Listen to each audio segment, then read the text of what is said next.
जो ही वो अपने हाथी का रुख किसी और तरफ करता तो वो दौड़ने लग जाता, मगर जो ही वो अपने हाथी का रुख बैतुल्लाह की तरफ मोड़ता तो वो वहीं पर बैठ जाता। उसे बहुत मारा गया, मगर वो बैतुल्लाह की तरफ ना बढ़ा। ऐन उसी वक्त समुंदर की तरफ से अजीबो गरीब किस्म के परिंदों का एक गोल आया। एक गिरोह समुंदर की तरफ से परिंदों का उभड़ा।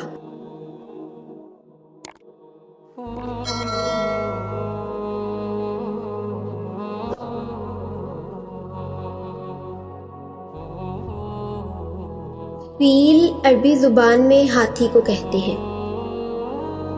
इस सूरत यानी सूरतुल फील में अब्रहा के लश्कर को असहाबे फील यानी हाथी वाले कहा गया है, क्योंकि उन्होंने हाथियों के जरिए मक्का मुकरमा पर हमला करने की कोशिश की थी। अब्रहा कौन था और वो मक्का मुकरमा को तबाह क्यों करना चाहता था? अब्रहा यमन का हुक्मरान था। उसने यमन में एक आलीशान कलीसा तमीर करके यमन के लोगों में ये ऐलान करा दिया कि आइंदा कोई भी शख्स हज के लिए मक्का मुकरमा ना जाए और इसी कलीसा को बैतुल्लाह समझे। अस्तगफिरुल्लाह। इस ऐलान से अरब के लोगों में गम और गुस्सा की लहर दौड़ गई और उन्हीं में से किसी शख्स ने रात के वक्त उस कलीसा में जाकर गंदगी फैला दी। अब्रहा को जब ये मालूम हुआ तो उसने एक बड़ा लश्कर तैयार करके मक्का मुकरमा का रुख किया।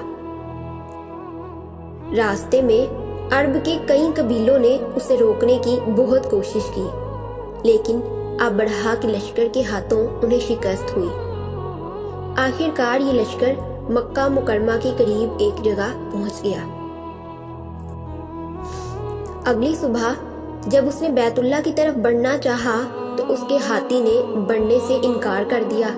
जो ही वो अपने हाथी का रुख किसी और तरफ करता तो वो दौड़ने लग जाता, मगर जो ही वो अपने हाथी का रुख बैतुल्लाह की तरफ मोड़ता तो वो वहीं पर बैठ जाता।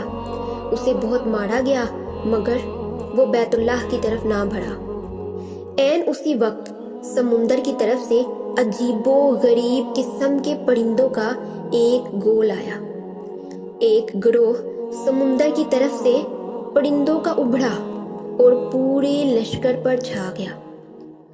हर परिंदे की चोंच में 3-3 कंकड़ थे, जो उन्होंने लश्कर के लोगों पर बरसाए। उन कंकड़ों ने लश्कर के लोगों के जिस्मों को चीर कर रख दिया।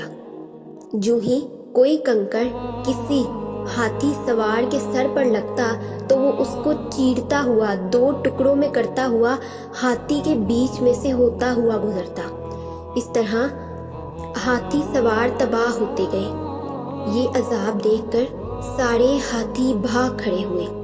लश्कर के सिपाहियों में से कुछ वहीं हलाक हो गए और कुछ जो भाग निकले वो रास्ते में मर गए। अब्रहा के जिस्म में ऐसा जहर सरायत कर गया कि उसका एक एक जोड़ गल सड़ कर गिरने लगा। जैसे मोम जब जले तो वो टुकड़े टुकड़े गिरने लगती है। इसी हालत में उसे यमन लाया गया और वहाँ उसका सारा बदन बह बह कर खत्म हो गया। उसकी मौत सबसे ज्यादा इबरतनाक हुई। उसके 2 हाथी हान मक्का मुकरमा में रह गए थे, जो अपाहिज और अंधे हो गए। बाज़ सहाबा कराम ने बाद में इन दोनों को इसी हालत में देखा भी था। इस तरह अल्लाह ताला ने अपने घर की हिफाजत फरमाई। ताकत पर गुरूर करने वालों को सजा भी चखाई। अल्लाह ताला ने इस वाक़े को कुरान मजीद में बयान करके क़यामत तक आने वाले इंसानों की नसीहत का जरिया बना दिया।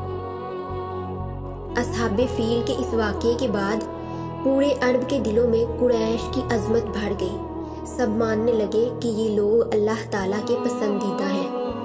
उनकी तरफ से खुद अल्लाह ताला ने उनके दुश्मनों को हलाक कर दिया। इस अजमत का ये असर था कि कुरैश मक्का मुख्तलिफ मुल्कों का सफ़र करते थे और रास्ते में कोई उनको नुकसान नहीं पहुंचाता था। اس واقعے سے ہمیں پتہ چلتا ہے کہ سب سے بڑی طاقت اللہ ہی کی طاقت ہے۔ تو تم بھی اپنے دل میں اللہ کو بسا لو، اپنے دل کو اللہ کا گھر بنا لو۔ اللہ تمہارے دل کی بھی ایسے ہی حفاظت کرے گا جیسے اس نے اپنے گھر کی حفاظت کی۔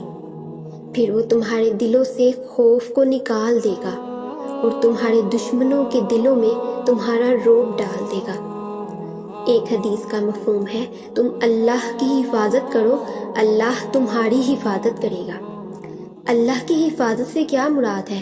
ہم بحیثیت انسان اللہ کی حفاظت کیسے کر سکتے ہیں؟ تو اللہ کی حفاظت سے مراد ہے اس کے احکامات کی حفاظت کرنا۔ اللہ کے احکامات کی حفاظت کیسے کی جا سکتی ہے؟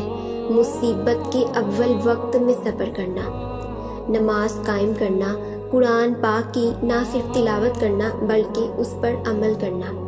برائی کا جواب اگر ہم اچھائی سے نہیں دے سکتے تو ہم برائی سے بھی نہ دیں۔